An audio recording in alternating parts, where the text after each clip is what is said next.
Welcome to the Banker Lamp. Please enjoy the video. You start by confirming the carrier and account because roaming won't work without an active plan or add-on. Next, update iOS and any carrier settings so your device recognizes network handoffs. Once done, open Settings, enable cellular data, then toggle data roaming on. This allows your iPhone to accept foreign networks. Make sure to note whether you want 4G or 5G. Carriers differ.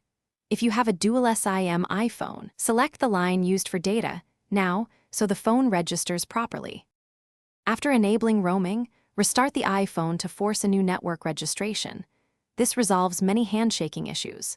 If you still have no data, check Settings right arrow cellular right arrow mobile data network and enter the carrier APN, username, and password they provide.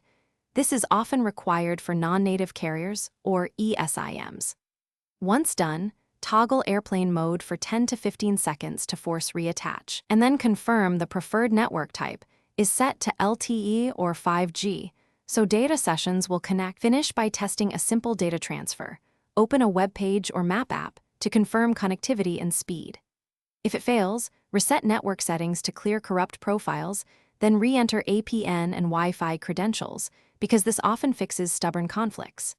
If problems persist, try another physical SIM or eSIM profile to determine whether the issue is the SIM or the iPhone.